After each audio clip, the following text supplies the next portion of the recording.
Aujourd'hui encore, des gens affirment voir le monstre, souvent lors de nuits calmes quand le lac est lisse comme un miroir.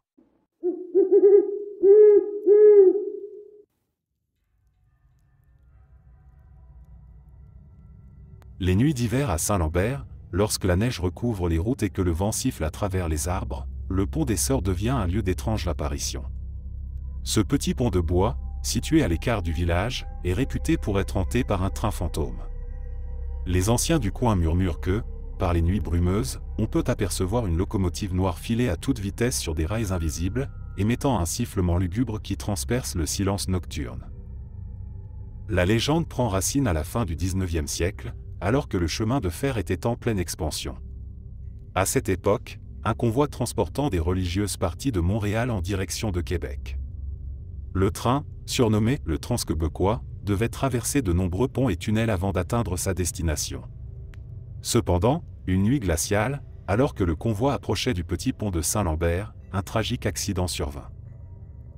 Les freins du train, gelés par le froid intense, cédèrent alors qu'il abordait le pont à grande vitesse. La locomotive, incapable de s'arrêter, dérailla et bascula dans le ravin. Les wagons s'écrasèrent les uns après les autres, emportant les religieuses et les passagers dans une chute mortelle. Le pont, trop endommagé pour être reconstruit, fut abandonné, et la voie ferrée fut détournée. Mais les âmes de celles qui ont péri ce soir-là, elles, n'ont jamais quitté les lieux. Des décennies plus tard, les habitants de Saint-Lambert commencèrent à rapporter des phénomènes étranges. Un conducteur de charrette jura avoir vu, une nuit d'hiver, le reflet d'un train lumineux se former dans la glace du ruisseau en dessous du pont. D'autres affirmèrent avoir entendu, au loin, un sifflement assourdissant, alors qu'aucun train ne circulait dans la région depuis des années. Les apparitions se firent de plus en plus fréquentes, les gens parlaient de silhouettes voilées marchant sur les rails disparus, leurs visages cachés par de sombres capuches. Un soir, un jeune couple, curieux d'en savoir plus, décida de traverser le pont pour prouver que tout cela n'était que superstition. Au milieu de la nuit, alors qu'ils se tenaient au centre du pont, un grondement lointain se fit entendre. Ils tournèrent la tête, et virent, à leur grande horreur, les lueurs d'un train s'approchant à toute vitesse. Paralysés par la peur, ils restèrent figés, incapables de bouger. La locomotive, noire comme l'encre, traversa le pont en un éclair, les frôlant sans jamais les toucher, avant de s'évanouir dans la nuit. Le couple, secoué, quitta précipitamment les lieux et raconta son expérience le lendemain. Depuis, le pont des Sœurs est évité par les promeneurs. Certains disent qu'il suffit de se tenir dessus pour entendre les prières murmurées des religieuses, comme si elles cherchaient encore une protection dans l'au-delà.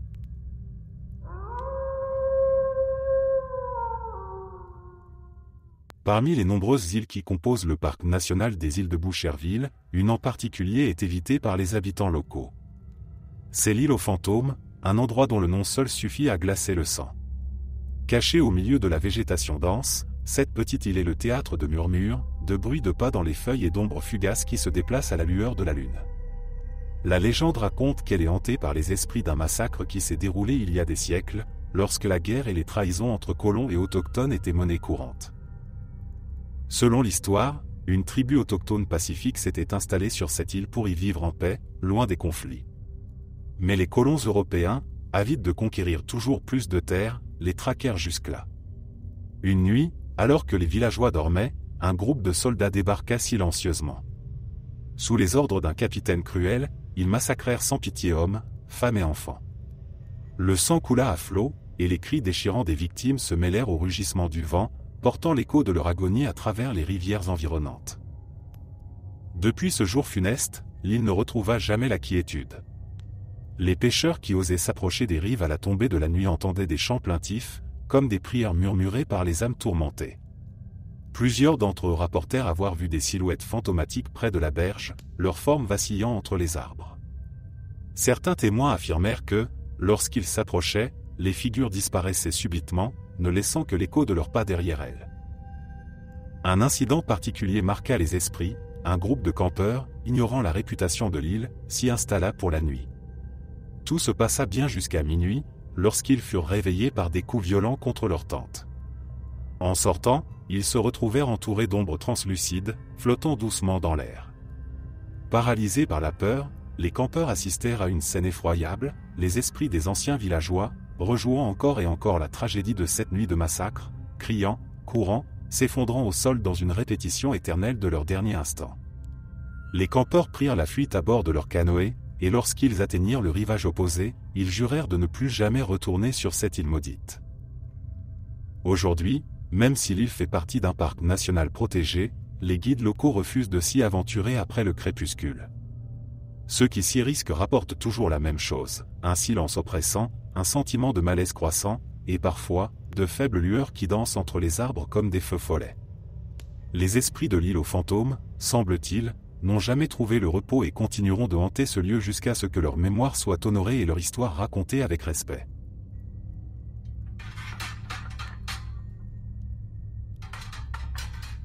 Le lac Manfred-Magog, un immense plan d'eau glaciale qui s'étend sur plusieurs kilomètres entre le Québec et le Vermont, est enveloppé d'une aura de mystère. Depuis des siècles, les rumeurs d'une créature étrange et terrifiante hantant ses profondeurs se transmettent de génération en génération.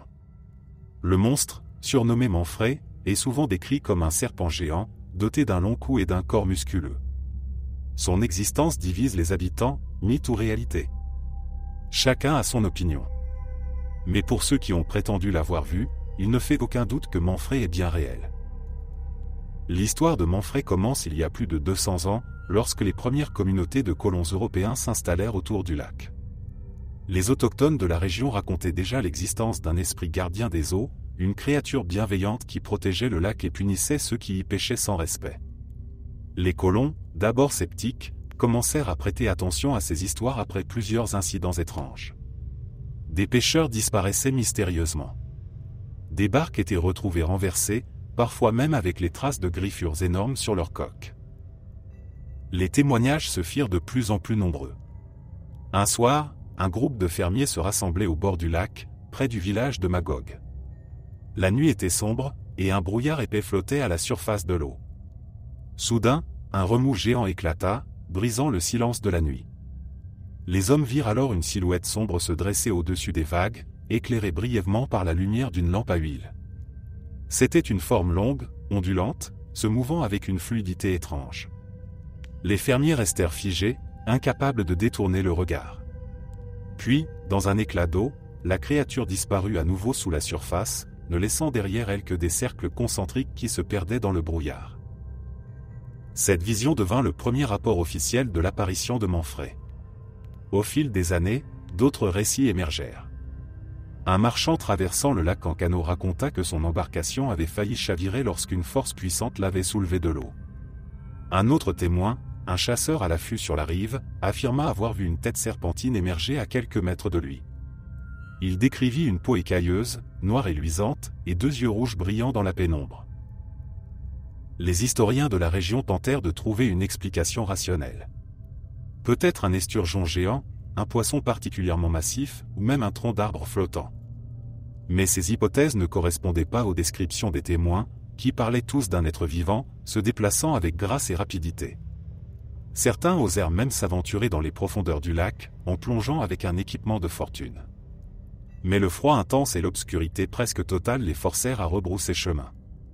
De ces expéditions, une seule rapporta quelque chose d'étrange, une immense ombre glissant sous l'eau, trop grande pour être celle d'un poisson normal. La légende de Manfred ne fit que croître. Des journaux de l'époque firent état de la créature, attirant des curieux de tout le Québec, espérant apercevoir le monstre. Le phénomène devint si populaire que certains hôtels au bord du lac proposaient des excursions nocturnes à la recherche de Manfred. Mais la créature restait insaisissable, apparaissant seulement aux plus chanceux ou aux plus malchanceux. Aujourd'hui encore, des gens affirment voir le monstre, souvent lors de nuits calmes, quand le lac est lisse comme un miroir. Les témoins parlent d'une immense ondulation brisant soudainement la surface, ou de longs remous trahissant la présence de quelque chose de gigantesque sous l'eau. Certains chercheurs indépendants ont même installé des caméras subaquatiques dans l'espoir de capturer des images de Manfred, mais jusqu'à présent, ils n'ont trouvé que de vagues formes indistinctes. Pour les habitants de Magog et des alentours, Manfred est plus qu'un simple mythe. C'est une partie intégrante de l'identité du lac, une présence mystérieuse qui veille sur les eaux. Ceux qui croient à la légende racontent que le monstre ne se montre qu'à ceux qui respectent le lac et ses environs. Les pêcheurs locaux, eux, murmurent encore aujourd'hui une petite prière avant de partir sur l'eau, demandant à Manfred de les laisser en paix. Car ici, au bord du lac Manfred-Magog, même si l'on ne parle pas toujours de Manfred à voix haute, chacun sait que quelque chose de grand, de puissant et de mystérieux rôde sous la surface.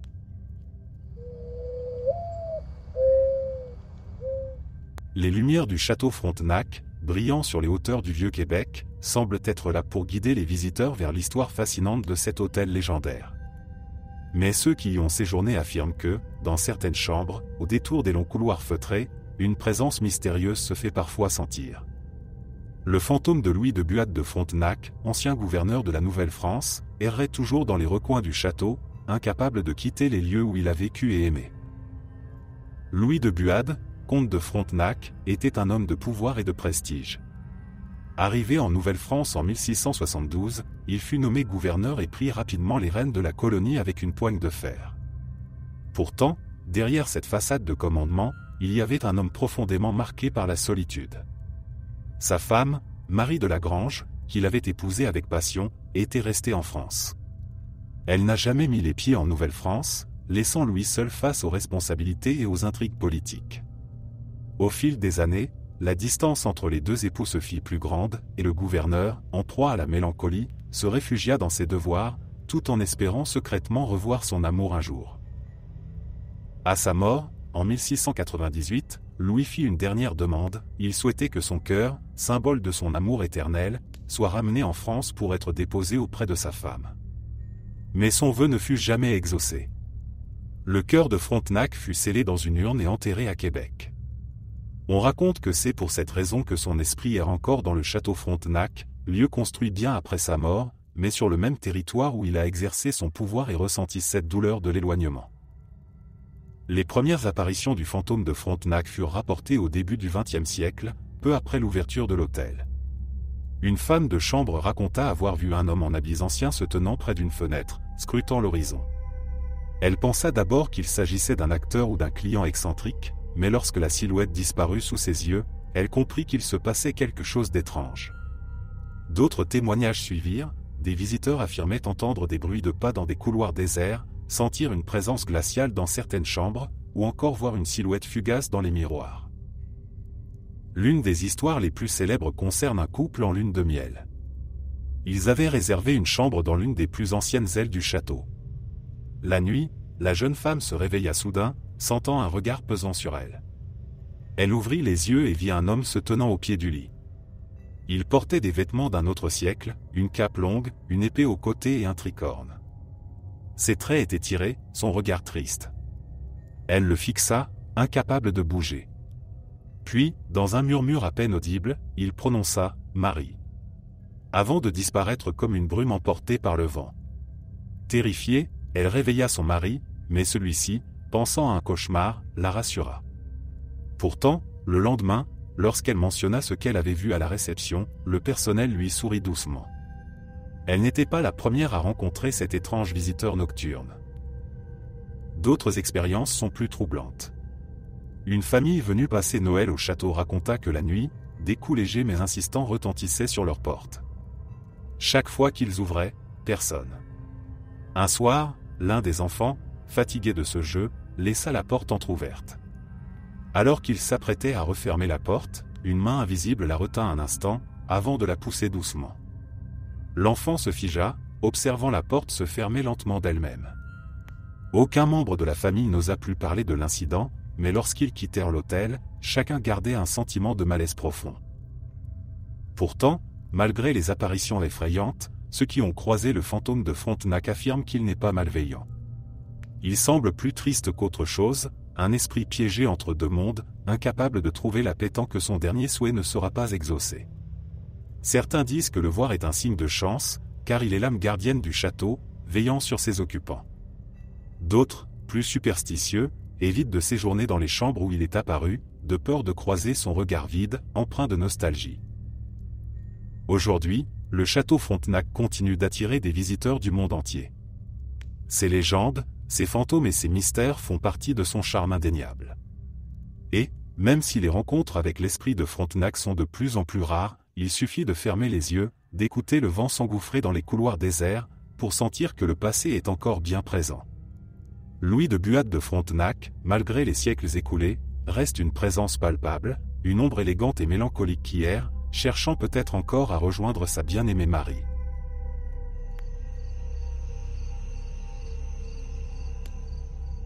À Beauport, un village où le passé semble encore rôder dans les ruelles et les champs, les habitants racontent l'histoire terrifiante du char rouge. Il est dit que les nuits brumeuses, un carrosse étincelant, d'un rouge vif, tiré par 2 chevaux noirs comme le charbon, apparaît soudainement sur les routes désertes de la région. Sans cocher ni passager visible, il avance silencieusement, ses roues ne touchant presque pas le sol. Ceux qui ont croisé son chemin parlent d'un froid glacial et d'un sentiment de terreur pur qui les envahit, les clouant sur place. La légende veut que ce carrosse ait appartenu à un riche seigneur du XIXe siècle, un homme avide et sans pitié, qui n'hésitait pas à écraser les plus faibles pour accroître sa fortune. Un soir, alors qu'il se dirigeait vers Québec pour une grande réception, il renversa un paysan et sa femme qui traversaient la route en rentrant chez eux. L'homme mourut sur le coup, et sa veuve, prise de rage et de chagrin, maudit le seigneur et son carrosse. Peu de temps après cet incident, le seigneur perdit toute sa richesse et mourut seul, sans héritier, dans une pauvreté honteuse. Mais ce ne fut pas la fin de l'histoire. Peu de temps après sa mort, le carrosse rouge réapparut, hantant les routes la nuit, comme si le seigneur, condamné pour l'éternité, était forcé de revivre sa déchéance. Les voyageurs qui ont aperçu le char rouge affirment qu'il les suit lentement, les roues craquant doucement sur le sol, même s'ils tentent de s'en éloigner. Plusieurs accidents mystérieux se sont produits près des lieux de ces apparitions, et certains disent que voir le char rouge est un présage de mort. Aujourd'hui, même si la route a été modernisée, rares sont ceux qui osent s'y aventurer lors des nuits brumeuses. Les anciens du village murmurent que le carrosse attend toujours ses victimes, prêt à emporter ceux qui ont l'audace de croiser sa route. Les rumeurs d'apparition se sont espacées avec le temps, mais elles n'ont jamais cessé. Les traces de roues apparaissant soudainement sur des chemins déserts ou les chevaux mystérieux hennissant dans le brouillard rappellent à tous que le char rouge n'a pas encore terminé sa course. Val-Jalbert, un village abandonné de la région du Saguenay-Lac-Saint-Jean, est souvent surnommé le village fantôme du Québec. À son apogée, Val-Jalbert était une communauté florissante, centrée autour de sa pulperie. Les familles des ouvriers vivaient dans de petites maisons bien alignées, les enfants jouaient dans les rues, et les usines tournaient jour et nuit. Mais tout changea brusquement en 1927 lorsque l'usine ferma ses portes, laissant les habitants sans emploi ni ressources. En quelques années, le village fut déserté, et ses bâtiments laissés à l'abandon, envahis par la végétation. Pourtant, même après le départ des derniers habitants, Val-Jalbert ne devint jamais réellement vide. Rapidement, des rumeurs de présence étrange commencèrent à circuler.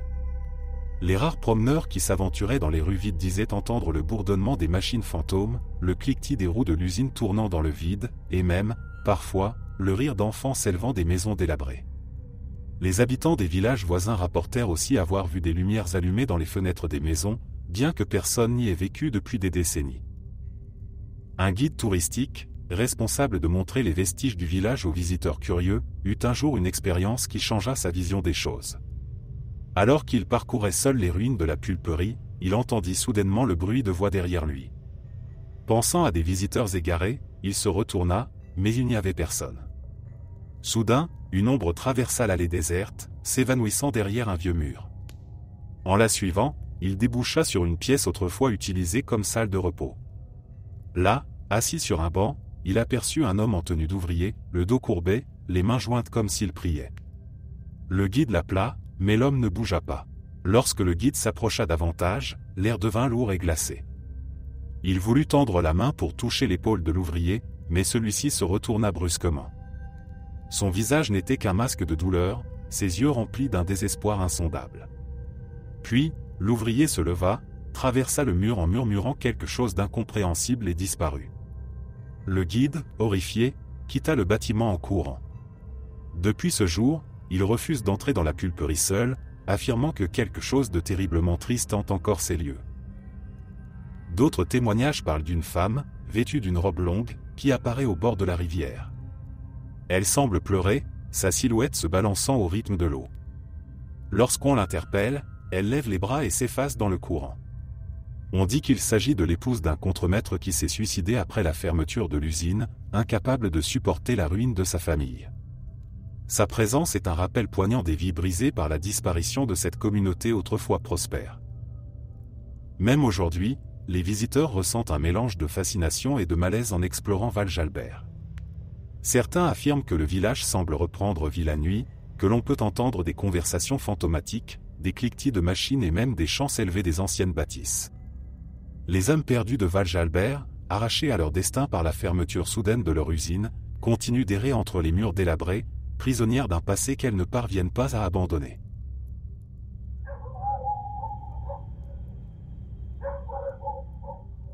Dans les marais et les bois sombres du Bas-Saint-Laurent, les feux follets sont bien plus qu'une simple légende. Ces petites flammes bleutées, dansant dans la nuit, ont effrayé les voyageurs et les habitants pendant des générations. Ces apparitions lumineuses, que beaucoup décrivent comme de petites lanternes suspendues dans l'air, semblent flotter sans raison, attirant les curieux au cœur des marécages. Les anciens racontent qu'il ne faut jamais suivre ces feux, car ce sont les âmes des morts qui tentent d'emmener les vivants avec elles. L'histoire la plus célèbre raconte celle de Jean-Michel, un jeune homme du village qui, une nuit, aperçut ces lumières alors qu'il rentrait chez lui après une fête. Fasciné, il décida de les suivre, persuadé qu'il s'agissait de feux de camp. Il marcha pendant des heures, s'enfonçant de plus en plus dans les marais. Le terrain devint boueux, ses pas lourds et glissants. Mais les feux, eux, restaient toujours à la même distance, virevoltant doucement comme pour l'inviter à continuer. Ce n'est qu'au petit matin que les recherches pour retrouver Jean-Michel commencèrent.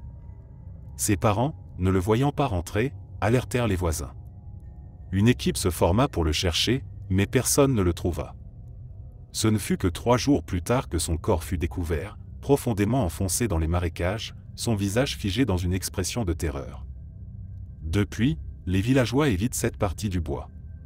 Les feux follets sont vus comme les esprits de ceux qui, comme Jean-Michel, ont perdu la vie dans ces eaux traîtresses. On dit qu'à chaque apparition d'un nouveau feu, une nouvelle âme a été prise par les marais.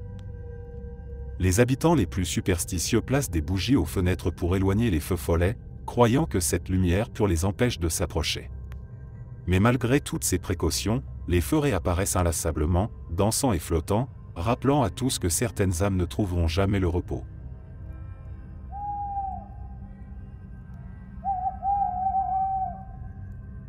Au cœur des légendes québécoises, peu de noms suscitent autant de fascination et de frissons que celui de la Corriveau.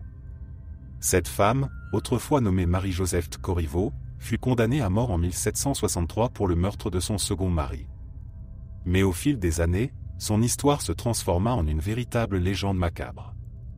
Certains disent qu'elle était sorcière, d'autres qu'elle possédait un pouvoir maléfique, capable de maudire tous ceux qui s'opposaient à elle. Pourtant, tout commence par une simple histoire de mariage malheureux et de tragédie familiale. Marie-Joseph était la fille de François Corriveau, un homme strict et autoritaire, mais respecté dans la petite communauté agricole de Saint-Vallier. Mariée très jeune, elle connut rapidement le deuil lorsque son premier époux mourut subitement.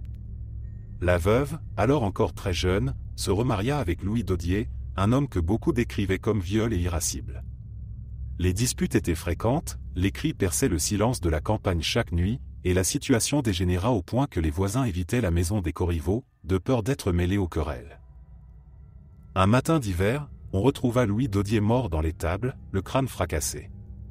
Marie-Joseph affirma qu'il avait été victime d'un accident, un cheval, paniqué, l'aurait piétiné jusqu'à la mort. Les autorités locales, méfiantes, examinèrent la scène. Malgré le témoignage de Marie-Joseph, les autorités ne furent pas convaincues. La violence des blessures et la disposition du corps semblaient trop étranges pour qu'il s'agisse d'un simple accident. De plus, le village entier murmurait que Louis et Marie-Joseph ne s'entendaient pas. Le décès de son premier mari, dont les circonstances n'avaient jamais été tout à fait claires, revint alors à l'esprit de tous. Une enquête plus poussée fut menée, et rapidement, des soupçons se tournèrent vers Marie-Joseph. Elle fut arrêtée et placée en détention, tandis que son père, François Corriveau, fut également interrogé. Les preuves s'amoncelèrent, une voisine affirma avoir vu Marie-Joseph quitter la maison en pleine nuit, couverte de sang, tandis qu'un autre villageois rapporta qu'il avait entendu Louis crier « à l'aide » quelques instants avant de sombrer dans un silence total. Sous la pression des interrogatoires, François, pour protéger sa fille, avoua qu'il l'avait aidé à maquiller le crime en accident. Mais cette confession ne changea rien pour Marie-Joseph. Accusée de meurtre, elle fut condamnée à la pendaison. Cependant, le supplice de Marie-Joseph ne s'arrêta pas là. Le tribunal décida que son corps serait exposé publiquement dans une cage de fer, pour servir d'exemple à tous ceux qui oseraient enfreindre la loi. Après son exécution, son cadavre fut enfermé dans cette cage sinistre, suspendue à un poteau en plein cœur de la ville de Lévis. La cage de la Corriveau, comme elle fut bientôt appelée, devint le théâtre de scènes horribles. Les habitants de Lévis, horrifiés, disaient voir le corps se balancer doucement même lorsque le vent était absent. Certains affirmaient que les yeux de la morte brillaient d'un éclat maléfique, comme si elle cherchait à percer le cœur de ceux qui la regardaient. Les enfants étaient tenus à l'écart de cette vision terrifiante, mais la curiosité était plus forte que la peur. Les plus courageux se faufilaient près de la cage la nuit tombée, jurant qu'ils entendaient un rire étouffé, presque inhumain, qui s'échappait d'entre les barreaux. Les adultes, eux, se signaient en passant devant cette prison d'acier, implorant le pardon divin pour ne pas être maudits par l'esprit vengeur de la Corriveau. Peu à peu, la rumeur se répandit que la cage possédait des pouvoirs maléfiques. Des animaux qui s'en approchaient tombaient malades ou mouraient subitement. Les cultures près du lieu où elle était suspendue flétrissaient inexplicablement. Face à l'effroi collectif, les autorités décidèrent finalement de retirer la cage et de l'enterrer loin de la ville. Mais ce geste n'apaisa pas les esprits.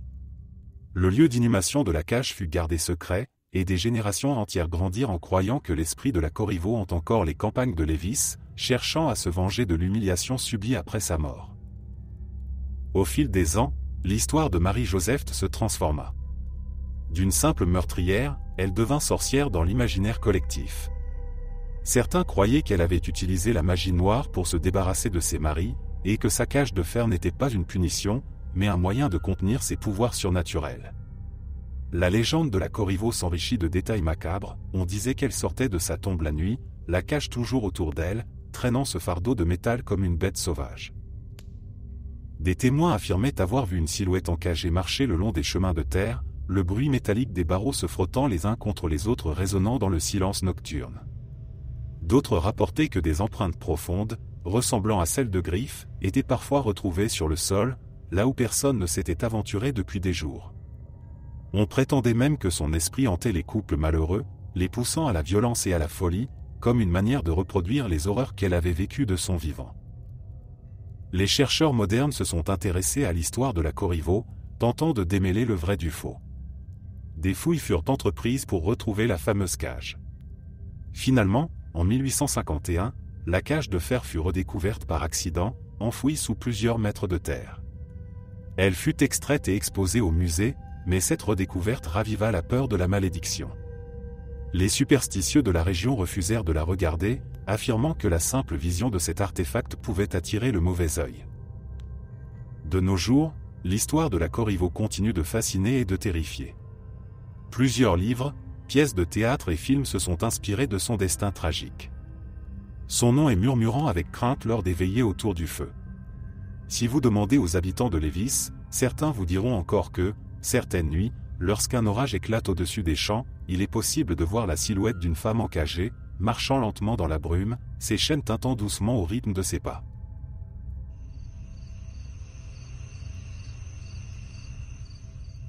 Les nuits de pleine lune, lorsqu'une brume épaisse s'élève des chutes Montmorency, il n'est pas rare que des silhouettes blanches apparaissent sur les rochers surplombant l'eau. Parmi elles, une en particulier attire le regard. Elle se tient là, immobile, vêtue d'une longue robe de mariée, les yeux fixés sur l'horizon. C'est la Dame Blanche de Montmorency, une apparition fantomatique qui revient chaque nuit chercher l'ombre de son amour perdu.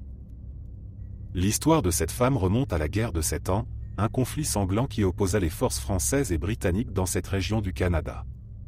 Elle s'appelait Marguerite, une jeune fille de famille modeste, qui avait promis de se marier avec son fiancé, un soldat français nommé Philippe. Ils s'étaient rencontrés lors d'un bal organisé par les notables locaux, et dès cet instant, ils avaient su qu'ils étaient faits l'un pour l'autre. Philippe était courageux et ambitieux, rêvant de gloire et de batailles gagnées. Marguerite, elle, n'avait qu'un seul rêve, celui de l'attendre patiemment, chaque jour, au bord du fleuve, jusqu'à ce qu'il revienne pour l'épouser. Cependant, la guerre n'a pas laissé de place à ses rêves d'amour. Philippe fut envoyé au front, aux côtés de ses camarades, pour défendre la Nouvelle-France contre les attaques répétées des troupes britanniques. Pendant des mois, Marguerite attendit avec espoir et inquiétude, se rendant chaque soir près des chutes Montmorency, là où il s'était promis de se retrouver. Mais un jour, la nouvelle qu'elle redoutait tant est arrivée, Philippe était tombé lors d'une escarmouche. Personne ne savait exactement comment il avait péri. Certains disaient qu'il avait été capturé, d'autres qu'il s'était noyé en tentant de fuir. Quoi qu'il en soit, son corps n'a jamais été retrouvé. Anéantie par le chagrin, Marguerite décida de mettre fin à sa vie là même où elle avait attendu son amour. Elle se rendit aux chutes, vêtue de sa robe de mariée, symbole de cette union qu'elle n'avait jamais pu célébrer. Sans un mot, elle gravit les rochers, marcha jusqu'au bord de l'eau et se laissa tomber dans le vide.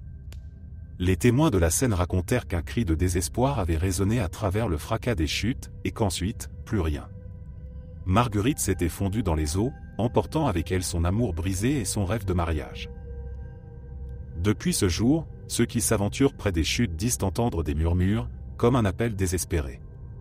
La silhouette de Marguerite réapparaît souvent sur le bord des falaises, toujours au même endroit, le regard vide. Les plus audacieux racontent qu'en s'approchant d'elle, un froid intense les envahit, et qu'ils ressentent une tristesse accablante, presque insupportable, comme si tout leur espoir avait disparu en un instant. D'autres prétendent qu'elle se tourne parfois vers eux, tendant une main diaphane, avant de disparaître dans la brume. Les habitants de la région ont appris à vivre avec cette présence. Certains disent que la voir est un signe de chance, que Marguerite protège ceux qui respectent son chagrin. D'autres, au contraire, y voient un présage de mort, affirmant que ceux qui croisent son regard ne tardent pas à subir des tragédies. Un promeneur nocturne, ayant aperçu la Dame Blanche, s'est brisé la jambe le lendemain en chutant d'un rocher. Un autre, un pêcheur, perdit la vie en tombant mystérieusement à l'eau, alors qu'il connaissait chaque recoin du fleuve. Ceux qui ont survécu à ces rencontres gardent un souvenir impérissable de cette femme. Sa robe, d'une blancheur éclatante, semble luire dans l'obscurité. Ses cheveux, flottant autour de son visage, sont en désordre, comme s'ils avaient été balayés par les vents violents de l'eau. Mais c'est son regard qui marque le plus, deux yeux sombres, empreints d'un chagrin si profond qu'on en sent presque les larmes, même à distance. Les scientifiques et les sceptiques tentent d'expliquer cette légende par des jeux de lumière ou des illusions d'optique causées par la vapeur d'eau des chutes. Pourtant, il suffit de passer une nuit à proximité, d'écouter les murmures qui se mêlent au bruit de l'eau, pour se rendre compte que la Dame Blanche de Montmorency est bien plus qu'une simple histoire. Marguerite est toujours là, éternellement en quête de son amour perdu, errant dans la nuit, entre deux mondes, incapable de trouver le repos.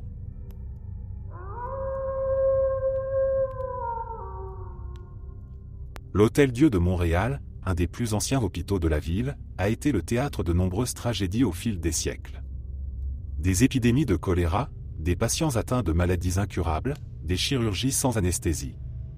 Les murs de ce vieil édifice ont vu et entendu plus d'agonies que l'on ne pourrait imaginer. Lorsque l'hôpital fut déplacé vers un nouveau bâtiment moderne, l'ancien Hôtel-Dieu fut laissé en partie à l'abandon. Mais ceux qui y travaillent encore, ou qui ont eu l'audace de s'y aventurer après sa fermeture, savent que l'endroit n'est pas totalement vide. On y raconte des histoires de revenants, d'anciens patients ou d'infirmières qui, pour une raison ou une autre, n'ont jamais quitté les lieux. La légende la plus persistante est celle de sœur Marie-Thérèse, une infirmière dévouée qui œuvra dans l'hôpital durant la grande épidémie de variole au début du XXe siècle. Elle s'occupait jour et nuit des malades, ignorant la fatigue et la peur d'être contaminée elle-même. Elle était respectée et aimée de tous, mais un soir, épuisée et fiévreuse, elle s'écroula en pleine salle des malades. Infectée par la variole, sœur Marie-Thérèse mourut en quelques jours. Cependant, son dévouement et son amour pour ses patients étaient si forts que, même après sa mort, elle continua de hanter les couloirs de l'hôpital. Des témoins rapportent avoir aperçu une silhouette voilée de blanc déambuler dans les anciennes chambres, vérifiant les lits vides et murmurant des prières dans un français désuet. Une patiente, venue se faire soigner dans les années 1980, raconta avoir été réveillée une nuit par une infirmière en habit ancien, qui lui posa un linge frais sur le front pour soulager sa fièvre. Au matin, lorsqu'elle demanda qui était cette infirmière, personne ne put lui donner de réponse. Les descriptions qu'elle donna correspondaient étrangement à celles de sœur Marie-Thérèse, telle qu'elle était représentée sur une vieille photographie jaunie accrochée dans le hall principal. D'autres histoires parlent d'un chirurgien fantôme, vêtu d'un manteau ensanglanté, qui arpenterait les anciens blocs opératoires, à la recherche d'un patient disparu.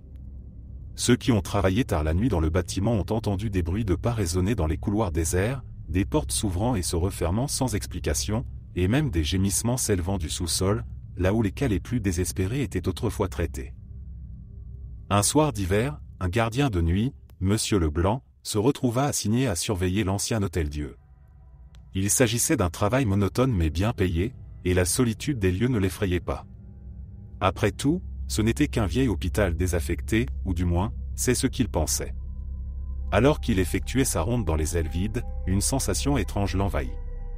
Les lumières faiblirent et une odeur de désinfectant, le genre utilisé autrefois dans les salles d'opération, flotta soudainement dans l'air. Curieux, il continua son chemin jusqu'à l'ancienne salle de chirurgie. Là, une faible lumière bleutée filtrait sous la porte.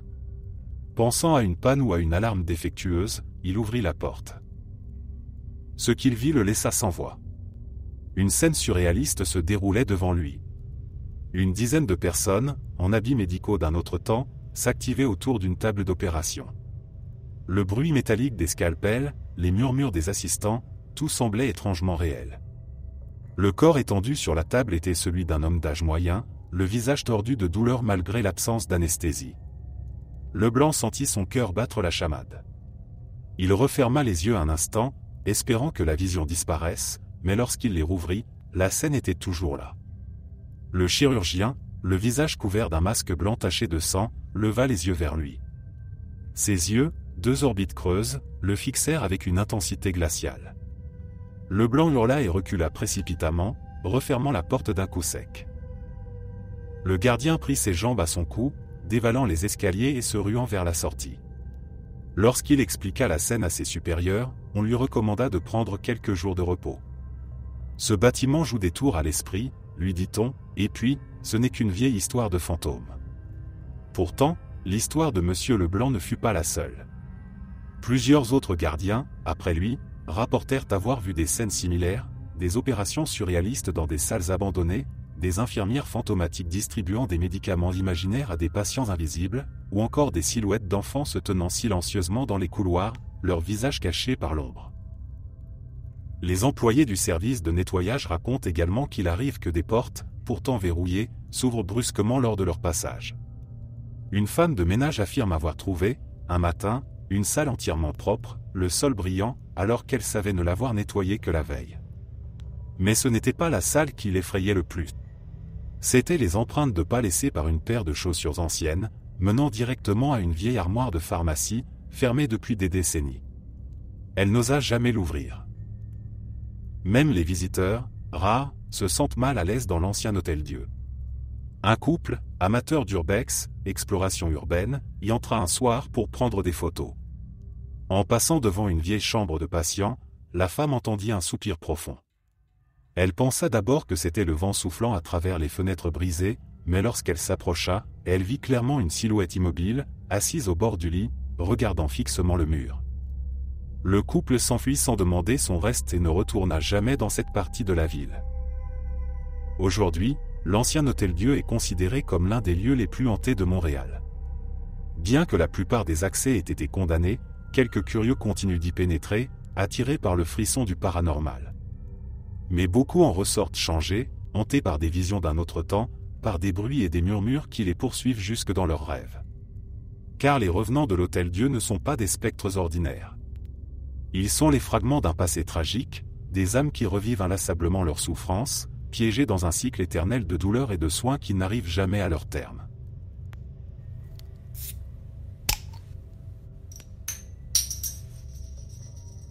Parmi les légendes autochtones du Québec, celle du Wendigo est sans doute la plus effrayante.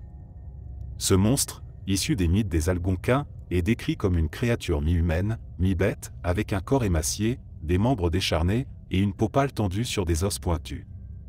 Le Wendigo, dit-on, naît lorsqu'un être humain succombe au cannibalisme dans les profondeurs de l'hiver, alors que le froid et la faim le poussent à franchir cette limite ultime. L'histoire du Wendigo est racontée avec crainte dans les communautés autochtones du nord du Québec. Un chasseur nommé Atikamek, célèbre pour son habileté et sa bravoure, partit un hiver pour une longue expédition. Les conditions étaient rudes, et les vivres vinrent à manquer.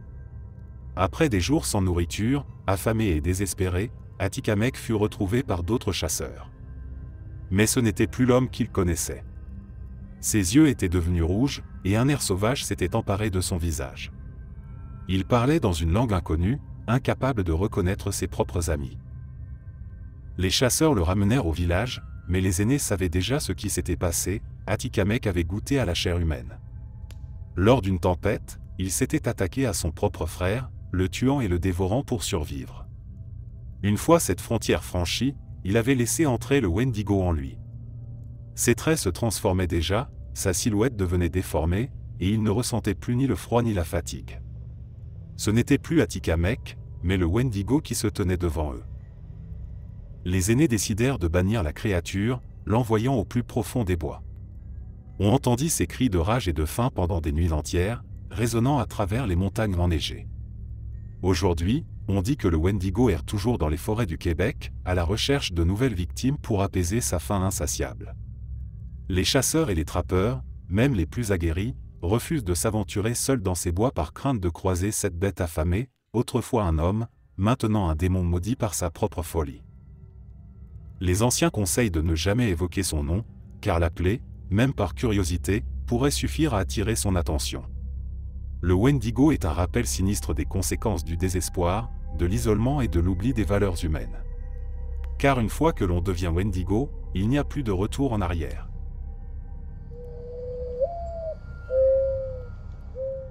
À Saint-Joachim, un petit village niché près de la côte, se trouve un cimetière vieux de plusieurs siècles. Les pierres tombales, rongées par le temps, sont couvertes de mousse, et les inscriptions sont à peine lisibles. C'est un lieu de recueillement pour beaucoup, mais à la tombée de la nuit, le cimetière se transforme en un endroit que même les plus courageux évitent. La légende raconte que le cimetière est hanté par les esprits des âmes tourmentées qui ne sont jamais parvenus à rejoindre l'au-delà. Des ombres y déambulent, des voix chuchotent, et des lumières errantes apparaissent soudainement entre les tombes. Tout commença il y a plusieurs décennies, lorsqu'un terrible incendie ravagea une partie du village. Les flammes dévorèrent des maisons et prirent la vie de nombreux villageois. Ceux qui périrent furent enterrés hâtivement, sans les cérémonies appropriées, en raison du grand nombre de corps et du chaos qui régnait à l'époque. Les survivants, eux, continuèrent de bâtir une nouvelle vie sur les cendres de la précédente, sans jamais vraiment se pencher sur le sort des défunts. Mais bientôt, des événements étranges commencèrent à se produire. Des habitants rapportèrent avoir entendu des pleurs et des gémissements s'élever du cimetière en pleine nuit. Les chiens du village, pourtant dociles en temps normal, se mettaient à aboyer frénétiquement lorsqu'ils passaient à proximité, leurs poils hérissés et leurs regards fixés sur des formes invisibles. Des promeneurs nocturnes affirmaient avoir vu des silhouettes s'élever lentement des tombes, flottant au-dessus du sol avant de s'évanouir dans les airs. Les plus anciens du village murmurèrent alors qu'il s'agissait des esprits des victimes de l'incendie, condamnés à errer pour l'éternité, en quête de paix. Une histoire particulièrement troublante est celle de Jeanne, une jeune fille du village. Un soir d'automne, alors que le brouillard enveloppait Saint-Joachim, elle se perdit en revenant de chez sa tante et se retrouva à l'entrée du cimetière. Sans réfléchir, elle s'engagea entre les rangées de tombes, espérant trouver un chemin plus rapide pour rentrer chez elle. C'est alors qu'elle entendit un murmure doux mais persistant, « Aide-moi ». La voix semblait provenir de sous ses pieds. Pétrifiée, Jeanne se pencha et aperçut un petit halo de lumière émanant d'une pierre tombale. Prise d'une étrange fascination, elle toucha la pierre et sentit immédiatement un froid glacial l'envahir. La voix se fit plus insistante, et Jeanne, incapable de résister, se mit à creuser avec ses mains. Elle creusa jusqu'à ce que ses doigts soient ensanglantés, les ongles brisés, mais elle ne s'arrêtait pas soudain, elle sentit quelque chose sous la terre meuble, une petite boîte en bois. En l'ouvrant, elle découvrit une vieille montre à gousset et une lettre. La montre appartenait à un homme mort dans l'incendie, dont la tombe n'avait jamais été marquée. Sa famille, trop pauvre pour ériger une pierre tombale, avait laissé ses effets personnels enfouis avec lui. Jeanne courut chez le prêtre du village, la lettre à la main, racontant son expérience. Le prêtre, ému, bénit la tombe et fit inscrire le nom de l'homme sur une nouvelle stèle. Depuis ce jour, les manifestations diminuèrent, et Jeanne ne retourna jamais au cimetière après la tombée de la nuit. Les anciens disent que l'esprit de cet homme, enfin apaisé, guida Jeanne hors du cimetière cette nuit-là, comme un remerciement silencieux pour avoir restauré son identité. Cependant, tous les esprits du cimetière de Saint-Joachim ne sont pas aussi bienveillants. Un autre incident, survenu plusieurs années après celui de Jeanne, impliqua un groupe d'adolescents venus défier la légende. Armés de lampes de poche et de bravade, ils décidèrent de passer une nuit entière dans le cimetière. Au début, tout se passa sans encombre. Ils se moquèrent des histoires, rirent des vieilles pierres tombales, et prirent même des photos. Mais vers minuit, tout changea. Les lampes s'éteignirent subitement, plongeant le groupe dans une obscurité totale. Des voix chuchotantes surgirent de nulle part, répétant leur nom encore et encore. Terrifiés, les adolescents tentèrent de quitter le cimetière, mais chaque chemin qu'ils empruntaient les ramenait inexorablement au centre des tombes. Ce n'est qu'au lever du jour qu'ils purent enfin s'en échapper, tremblants et hagards. Aucun d'eux ne parla jamais de ce qui s'était réellement passé cette nuit-là, mais tous quittèrent le village peu après, incapables de supporter l'idée de vivre si près de cet endroit maudit. Aujourd'hui, le cimetière de Saint-Joachim est toujours là, silencieux et oublié. Les visiteurs qui s'y aventurent en plein jour ne ressentent rien d'autre qu'une légère mélancolie. Mais une fois la nuit tombée, les bruits étranges reprennent, les ombres s'étirent, et les murmures recommencent. Certains disent que les âmes des victimes de l'incendie ne trouveront jamais le repos, condamnées à errer parmi les tombes, cherchant désespérément quelqu'un qui se souviendra d'eux.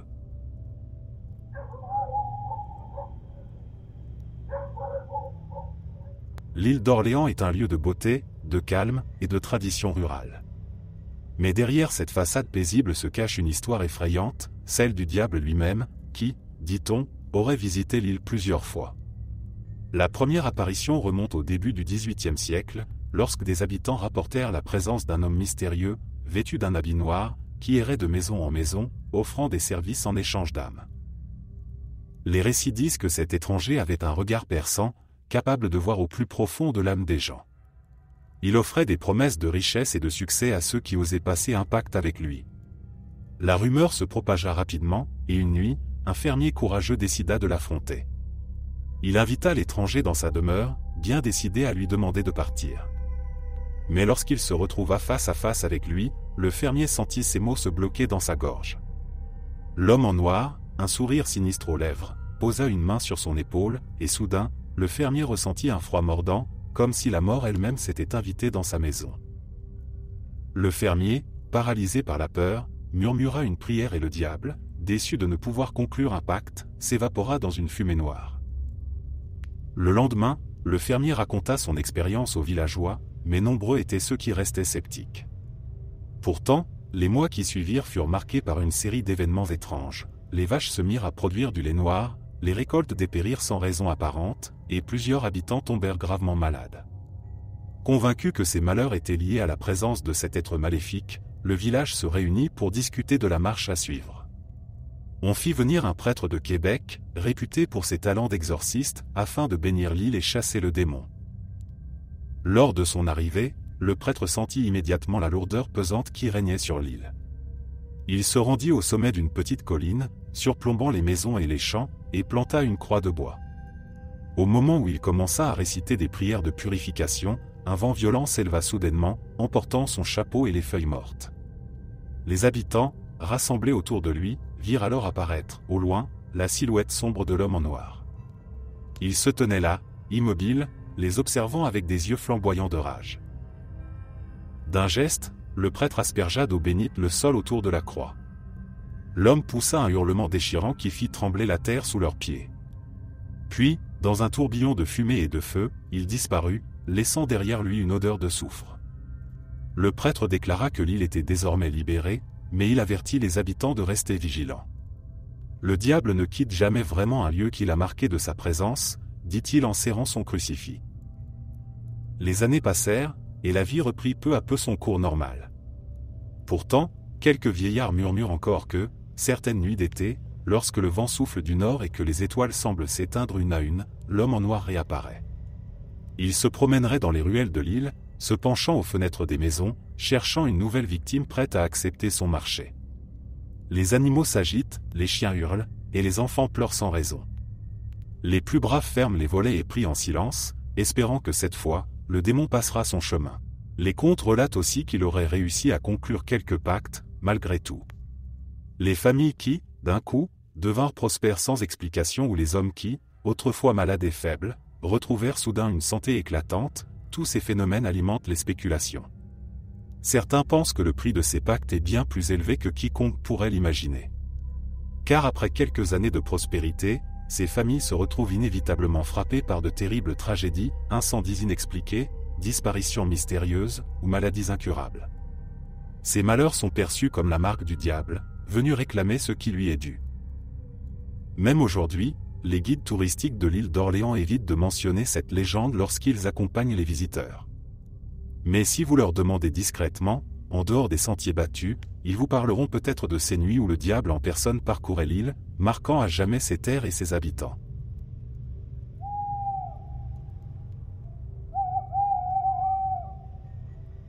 Sur les rives du Saint-Laurent, non loin de Rivière-du-Loup, se trouve un bois dense et mystérieux, que les habitants surnomment le bois des âmes. C'est ici qu'Hélène, une jeune femme pleine de vie, disparut sans laisser de traces il y a de cela plusieurs décennies. Sa disparition fut d'autant plus tragique qu'elle venait de se fiancer à l'amour de sa vie. Les recherches pour la retrouver s'étendirent sur des semaines, impliquant policiers, volontaires et même des chiens renifleurs. Mais Hélène semblait s'être évanouie dans les airs. Son fiancé, dévasté par la douleur, refusa de croire à sa mort. Il erra des jours et des nuits dans les bois, criant son nom, espérant la voir surgir d'entre les arbres. Mais ce n'est que silence et solitude qu'il trouva. Pourtant, à chaque nuit de pleine lune, une légende raconte qu'une main glaciale, fine et blanche, semble sortir du néant pour caresser doucement le visage des promeneurs solitaires. Cette main, c'est celle d'Hélène, encore à la recherche de son fiancé ou peut-être d'un réconfort qui ne viendra jamais. Les récits de ceux qui ont senti cette caresse sont troublants. Certains disent que la main laisse une marque, une trace éphémère, comme une brûlure glaciale. D'autres affirment qu'elle murmure leur nom, d'une voix douce, mélancolique, presque maternelle. Un soir, un jeune homme qui traversait le bois à la recherche de champignons raconta avoir ressenti cette main froide effleurer sa joue. Il s'arrêta, figé par la sensation, et entendit alors un murmure « Où es-tu » Il se retourna, mais ne vit rien d'autre que les ombres allongées des arbres. En reprenant son chemin, il se rendit compte que ses pas ne faisaient plus aucun bruit, comme si le monde entier retenait son souffle. Un autre témoignage, plus sinistre, provient d'un vieil homme qui, étant enfant, avait entendu parler de la légende et décidé de mettre son courage à l'épreuve. Il se rendit seul dans le bois par une nuit noire, bien décidé à voir cette main de ses propres yeux.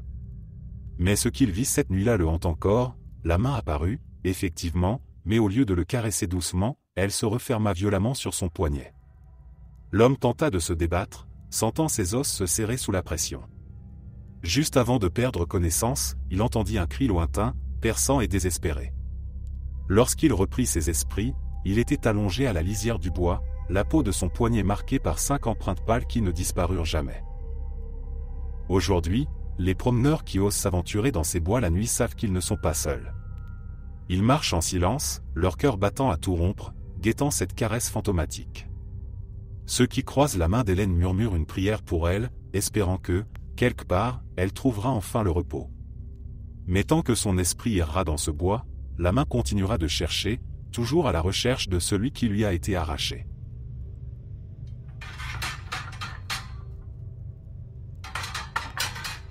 Cap-Rouge, avec ses collines verdoyantes et sa vue plongeante sur le fleuve Saint-Laurent, est un quartier tranquille de Québec.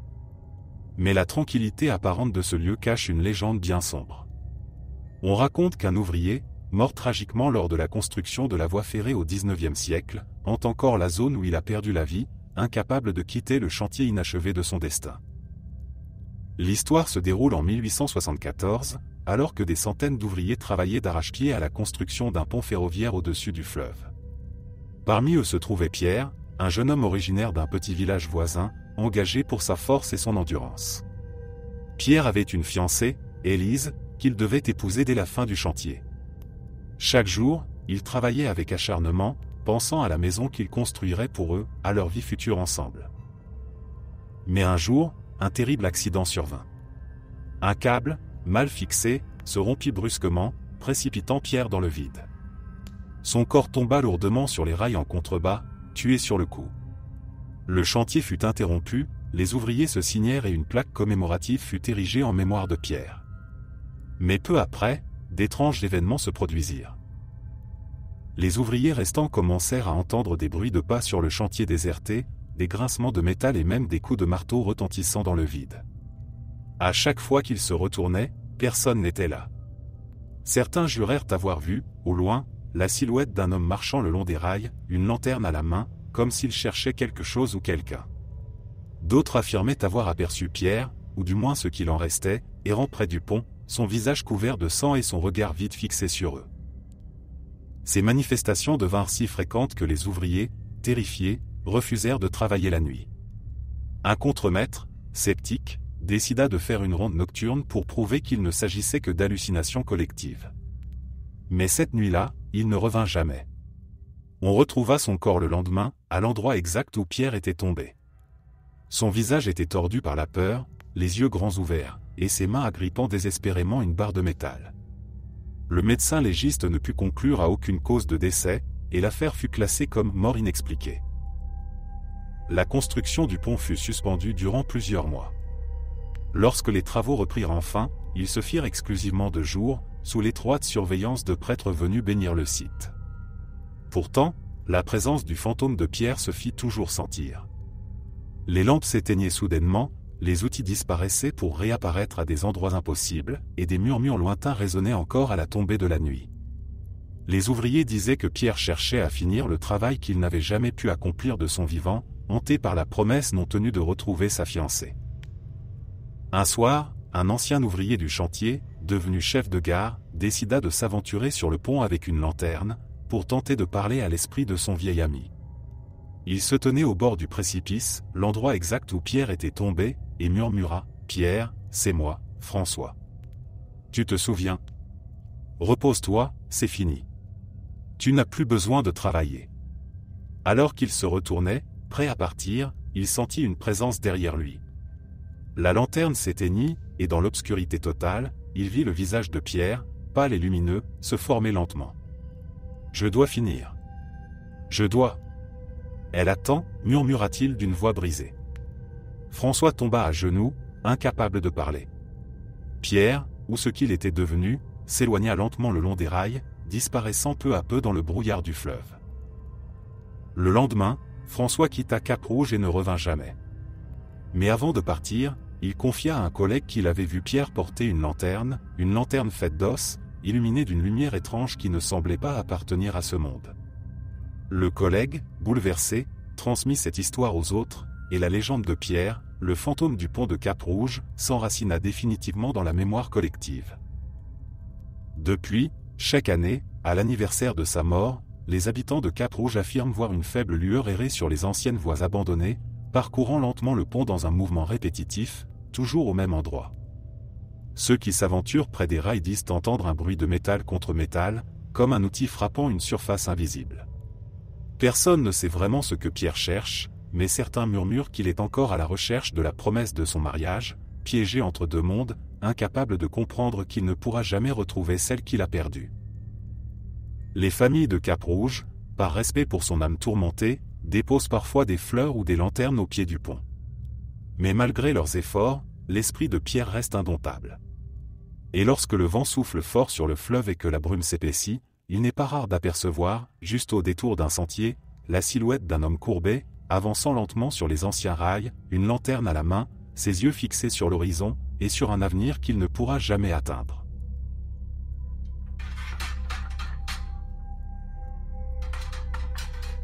Dans les vastes forêts de l'Abitibi-Price, les chasseurs et les bûcherons connaissent bien l'histoire du cheval noir.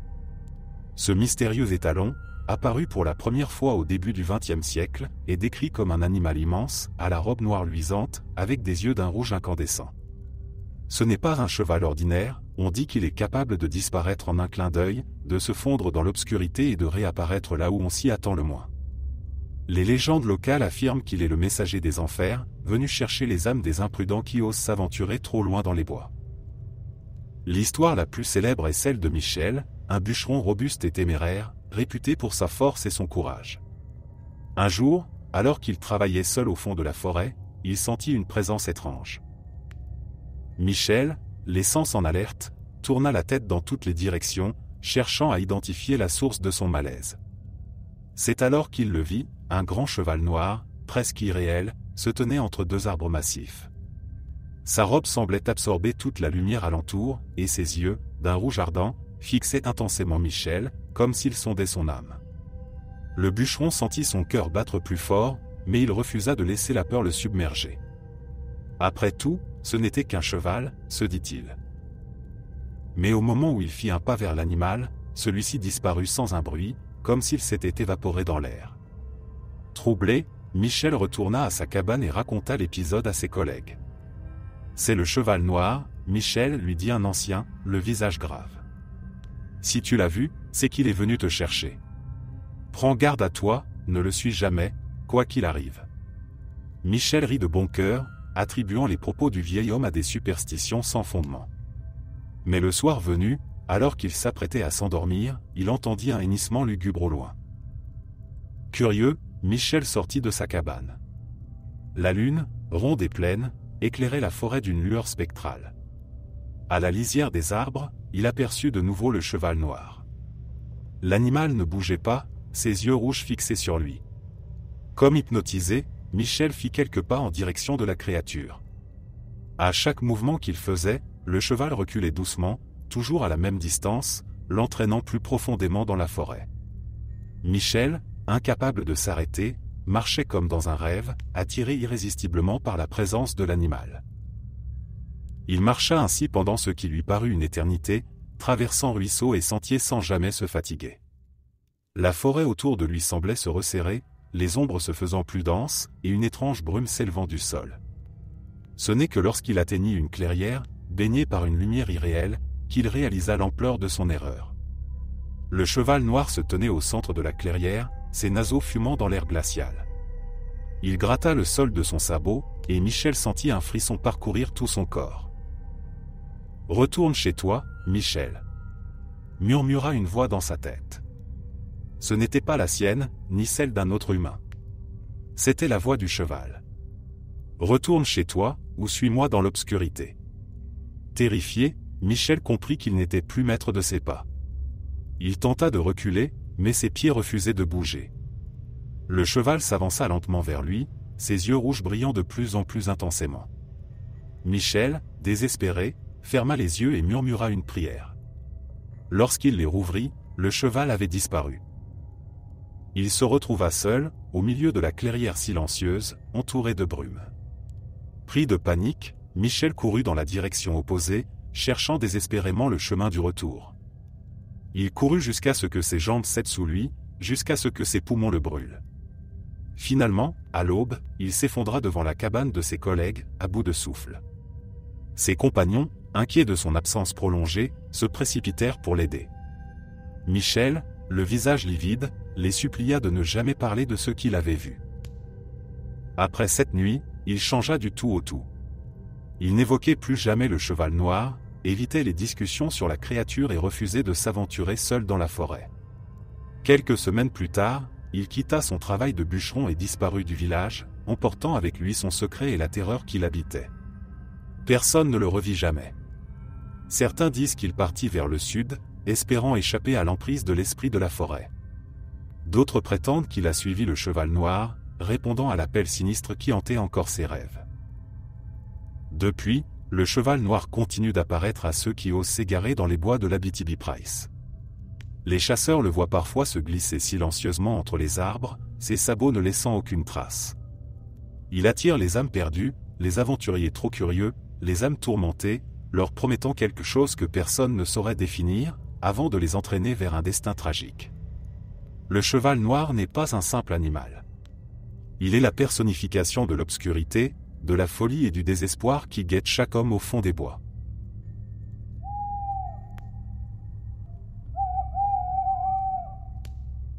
Le Mont-Royal, emblème naturel de Montréal, est bien plus qu'une simple colline verdoyante au cœur de la ville. La montagne, autrefois considérée comme sacrée par les peuples autochtones, est le théâtre d'une légende terrifiante, celle de l'homme-serpent. Cette créature, mi-homme, mi-reptile, serait née d'un rituel ancien et interdit, pratiqué par un alchimiste obsédé par la quête de l'immortalité. L'histoire remonte à l'époque de la colonisation, lorsque les premiers Européens s'établirent sur les flancs de la montagne. Un certain docteur Beauvais, un savant aux mœurs douteuses, construisit un laboratoire secret dans les souterrains du Mont-Royal. Fasciné par les écrits occultes et les pratiques ésotériques, il se livra à d'étranges expériences. Il cherchait à fusionner l'essence de différentes créatures pour créer un être parfait, capable de vivre éternellement. Mais un jour, quelque chose tourna mal. Beauvais utilisa son propre corps pour tester une potion qu'il avait concoctée à partir de venin de serpent et d'un élixir de sa création. Les premiers effets furent encourageants, sa peau devint plus lisse, plus résistante, et il acquit une agilité surnaturelle. Mais bientôt, sa transformation prit un tournant sinistre. Sa peau se couvrit d'écailles verdâtres, ses yeux devinrent des fentes verticales, et sa langue se bifurqua en deux. Son esprit, autrefois brillant, sombra dans la folie. Incapable de se montrer aux autres, Beauvais se réfugia dans les profondeurs de la montagne, où il vécut en ermite, se nourrissant de petits animaux et rôdant dans les tunnels souterrains. Les premières rencontres avec l'homme-serpent furent rapportées par des mineurs, des promeneurs nocturnes et des vagabonds. Chacun décrivait la créature de la même manière, une silhouette humanoïde, aux mouvements sinueux, avec une peau écailleuse et des yeux perçants qui brillaient dans l'obscurité. Les témoignages des rencontres avec l'homme-serpent du Mont-Royal se multiplièrent au fil des années, chaque histoire étant plus troublante que la précédente. La créature semblait se déplacer dans un réseau complexe de tunnels souterrains, creusés bien avant l'arrivée des colons européens. Ces souterrains, certains effondrés et d'autres encore praticables, courent sous la montagne et rejoignent même les catacombes oubliées de la ville de Montréal. L'homme-serpent se servirait de ces passages pour surgir sans prévenir, semant la peur et le chaos chez ceux qui ont le malheur de croiser sa route. L'un des récits les plus terrifiants est celui d'un gardien de parc nommé Antoine.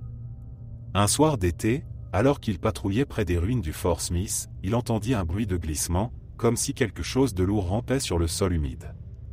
Pensant qu'il s'agissait d'un animal blessé, il braqua sa lampe torche en direction du bruit. Ce qu'il vit alors le glaça d'effroi.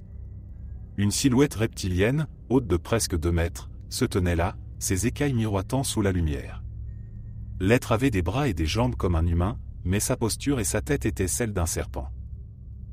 Antoine resta figé, incapable de détourner les yeux. La créature, elle, inclina lentement la tête, ses yeux jaunes perçant l'obscurité comme 2 lanternes maléfiques. Puis elle ouvrit la bouche, dévoilant une rangée de dents acérées, et un sifflement aigu s'échappa de sa gorge. Antoine sentit son cœur s'emballer. Il recula lentement, priant pour que l'être ne le suive pas. La créature, après quelques secondes d'immobilité, se glissa dans les ombres et disparut dans un tunnel qu'Antoine n'avait jamais remarqué auparavant. Le lendemain, Antoine quitta son emploi, jurant de ne plus jamais remettre les pieds sur le Mont-Royal. Son témoignage fit grand bruit, et plusieurs groupes d'enquêteurs paranormaux se mobilisèrent pour tenter de trouver des preuves de l'existence de l'homme-serpent. Quelques-uns pénétrèrent les tunnels et cavernes dissimulés sous la montagne, mais aucun ne revint avec quelque chose de tangible. Tout ce qu'ils trouvèrent, ce furent des ossements d'animaux et d'étranges marques gravées dans la roche, comme si quelqu'un ou quelque chose y avait creusé des symboles depuis des années. D'autres rencontres, plus subtiles, continuèrent d'alimenter la légende. Plusieurs joggeurs affirmaient ressentir une présence oppressante lorsqu'ils couraient seuls sur certains sentiers du Mont-Royal, surtout ceux qui longent les pentes les plus escarpées. Ils parlaient d'une sensation de froid inexplicable, d'un bruissement dans les feuilles mortes, et parfois, du reflet de 2 yeux jaunes qui les observaient depuis l'ombre des arbres. À chaque fois, ces sensations étaient suivies d'un silence soudain, comme si la montagne elle-même retenait son souffle.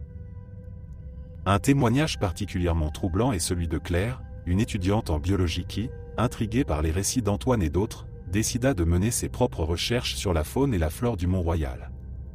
Un soir, elle installa des pièges photographiques autour de la zone où l'homme-serpent avait été aperçu pour la dernière fois. Pendant plusieurs semaines, elle n'obtint que des images de ratons laveurs, de renards et d'oiseaux nocturnes. Puis, un jour, en parcourant les photos, elle tomba sur un cliché inexplicable.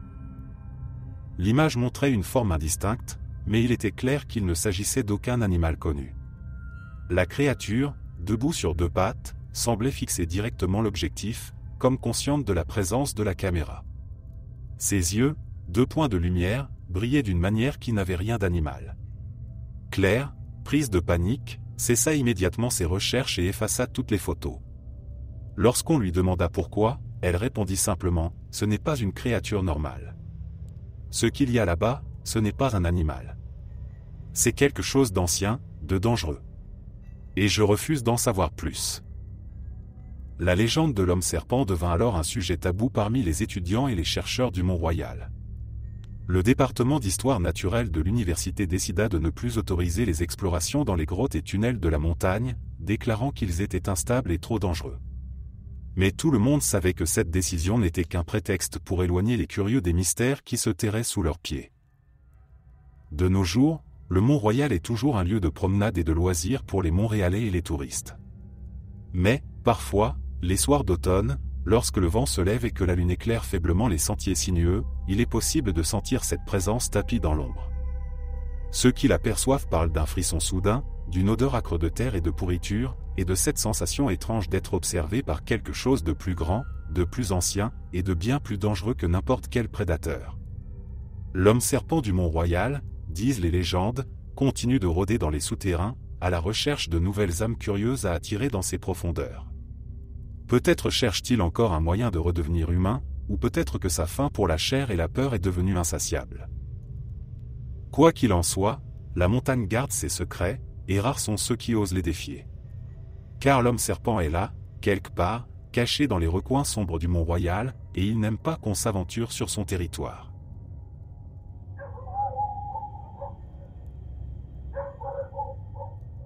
Niché au cœur de la forêt de Coaticook, une série de grottes souterraines est connue sous le nom des Portes de l'Enfer. Ce surnom évocateur est loin d'être une simple exagération. Depuis des générations, les habitants de Coaticook murmurent avec crainte que ces cavités plongent directement dans les profondeurs de la terre, menant à un endroit où même les âmes les plus courageuses se perdent. Les grottes sont un enchevêtrement de tunnels sombres et tortueux, s'enfonçant de plus en plus profondément sous la terre. Plusieurs explorateurs, tentés par le mystère, s'y sont aventurés, mais peu sont revenus. Les premiers colons, arrivés au XVIIe siècle, racontaient déjà que ces grottes étaient habitées par des esprits malveillants. Les légendes locales parlent d'un groupe de prospecteurs qui, attirés par la promesse d'or, s'y engouffrèrent un jour de 1823. Ils avaient juré de ne jamais revenir sans avoir trouvé la fortune. Mais lorsque l'un d'eux, l'Eragar, émergea des cavités 3 jours plus tard, ses vêtements en lambeaux et le regard vide, il ne restait plus rien de son courage d'antan. Le survivant raconta une histoire effrayante, alors qu'ils descendaient de plus en plus profondément, une force invisible les avait poussés à continuer. Les ombres semblaient se mouvoir autour d'eux, prenant parfois des formes humaines. Ils perdirent tout sens de l'orientation, incapables de revenir sur leurs pas. La torche de l'un d'eux s'éteignit mystérieusement, et c'est alors que les voix commencèrent. Elles murmuraient leur nom, les suppliant de les rejoindre dans l'obscurité. Le prospecteur jurait qu'il avait vu des visages familiers se former dans les parois rocheuses, ceux de ses compagnons disparus, leurs yeux larmoyants le suppliant de rester. Puis, un cri perça l'air. Ses amis, terrorisés, se mirent à courir dans toutes les directions, et il ne les revit jamais. Aujourd'hui, la majorité des habitants de Coaticook refusent de s'approcher des grottes. Les randonneurs imprudents qui ignorent les mises en garde disparaissent parfois sans laisser de traces. Les grottes des Portes de l'Enfer de Coaticook attirent encore aujourd'hui les amateurs de sensations fortes et les explorateurs en quête d'adrénaline. Mais rares sont ceux qui osent s'aventurer au-delà des premiers mètres. La légende veut que plus on descend, plus les parois semblent se refermer sur vous, et que les tunnels eux-mêmes changent de direction. Certains parlent de couloirs qui se rejoignent pour former un labyrinthe infernal, empêchant toute possibilité de retour. Parmi les histoires les plus effrayantes associées à ce lieu, celle d'un groupe de jeunes explorateurs est restée gravée dans la mémoire collective de la région. Un soir d'été, 5 amis, excités par la perspective de passer une nuit à explorer les fameuses grottes, décidèrent de braver les avertissements des locaux. Équipés de lampes frontales, de cordes et de provisions, ils pénétrèrent dans l'obscurité, bien déterminés à prouver que les légendes n'étaient que des histoires pour effrayer les enfants. Les premiers couloirs étaient étroits, mais encore confortables. Les rires fusaient, et l'ambiance était légère. Mais, peu à peu, alors qu'ils avançaient de plus en plus loin, l'atmosphère changea. Un silence oppressant s'installa, interrompu uniquement par le son de leurs pas résonnant sur les parois rocheuses. Les couloirs, d'abord larges, se rétrécir, et les parois humides semblaient absorber la lumière de leurs lampes, créant des ombres dansantes qui s'étiraient et se déformaient à chaque instant. Un des jeunes, Philippe, sentit alors une étrange sensation de vertige et proposa de faire demi-tour. Mais le groupe, emporté par l'excitation, refusa d'écouter. Ils poursuivirent leur chemin, ignorant les sensations de malaise croissant qui les envahissaient. C'est alors que, tout d'un coup, la lampe de Philippe s'éteignit. Ses amis se retournèrent vers lui, leur visage éclairé par leur propre lampe, mais un souffle froid traversa le groupe. Avant qu'il n'ait le temps de réagir, la lampe de Sophie s'éteignit à son tour. Puis celle de Marc. Une par une, les lumières disparurent, plongeant le groupe dans une obscurité totale. Les jeunes hurlèrent, essayant de rallumer leur lampe, mais en vain. La panique s'empara d'eux. Ils se tinrent par la main, criant les noms les uns des autres, mais leur voix semblait étouffée, avalée par l'obscurité autour d'eux. C'est alors qu'un murmure s'éleva, semblant venir des profondeurs des grottes. « Suivez-moi, par ici. » chuchotait la voix. C'était celle de Philippe, mais le problème, c'est que Philippe se trouvait juste à côté de ses amis. Terrifié, il leur serra la main plus fort, répétant qu'il n'avait pas dit un mot. La voix reprit, plus insistante cette fois, « Par ici, il y a une sortie. » Le groupe, pétrifié, resta immobile, hésitant à se fier à ce murmure étrange. C'est alors que les rires commencèrent. De petits éclats de rire d'enfants, résonnant autour d'eux, comme si des dizaines de jeunes fantômes s'amusaient dans le noir. Les rires se rapprochèrent, se transformant peu à peu en cris déchirants. Les jeunes se mirent à courir dans le noir, chacun suivant une direction différente, se cognant aux parois, trébuchant sur des rochers. Dans leur course désespérée, ils se perdirent de vue. Marc fut le premier à retrouver une lumière faible et vacillante, comme une bougie au loin. Poussant un soupir de soulagement, il se précipita vers elle. Mais plus il avançait, plus la lumière s'éloignait, toujours juste hors de sa portée. Il courut ainsi pendant ce qui lui sembla être des heures, jusqu'à ce qu'il s'écroule, à bout de souffle, au bord d'un gouffre immense. La lumière disparut, et le silence, lourd et oppressant, tomba à nouveau sur les lieux. Les recherches pour retrouver les jeunes durèrent plusieurs semaines. Des équipes entières de volontaires et de spéléologues professionnels parcoururent les grottes, sans succès. Seuls 2 des 5 amis furent retrouvés, blottis dans un coin étroit d'un tunnel, inconscients mais vivants. Lorsqu'ils reprirent connaissance, ils étaient incapables de parler. Leurs yeux, grands ouverts, semblaient fixer quelque chose que personne d'autre ne pouvait voir. Ils ne purent jamais raconter ce qu'ils avaient vécu, ni expliquer comment ils étaient arrivés là. Leurs parents les firent interner dans un hôpital psychiatrique, où ils restèrent silencieux, murmurant parfois des mots incompréhensibles sur des ombres et des voix qui les appelaient. Quant aux 3 autres jeunes, ils ne furent jamais retrouvés. Les autorités conclurent à une disparition tragique, mais les habitants de Coaticook savent qu'il s'est passé quelque chose de bien plus terrible dans les profondeurs des portes de l'enfer. On raconte que par certaines nuits, on peut entendre leur voix résonner faiblement à l'entrée des grottes, appelant à l'aide. Les âmes de ceux qui s'y sont perdus continuent de hanter les lieux, condamnés à errer éternellement dans l'obscurité, cherchant désespérément une sortie qui n'existe pas. Les anciens du village racontent que les grottes ont toujours réclamé un tribut, qu'elles ne laissent jamais partir ce qu'elles attirent dans leurs entrailles. Elles sont vivantes, disent-ils, et nourrissent une faim insatiable pour les âmes. Aujourd'hui, une barrière a été installée pour empêcher les curieux d'entrer, et des panneaux mettent en garde contre les dangers de s'y aventurer. Mais cela n'arrête pas les plus téméraires. Et chaque année, de nouvelles disparitions sont signalées, laissant croire que les portes de l'enfer n'ont pas fini d'engloutir ceux qui osent les défier.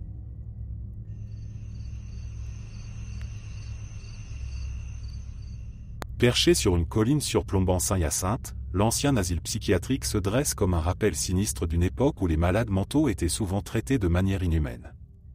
Fermé depuis des décennies, ses murs décrépits et ses fenêtres barricadées cachent encore des histoires de souffrance, de solitude et de folie. Mais pour les habitants, le bâtiment n'est pas qu'un simple vestige du passé. C'est un lieu maudit, habité par les cris et les murmures des anciens patients qui ne sont jamais vraiment partis.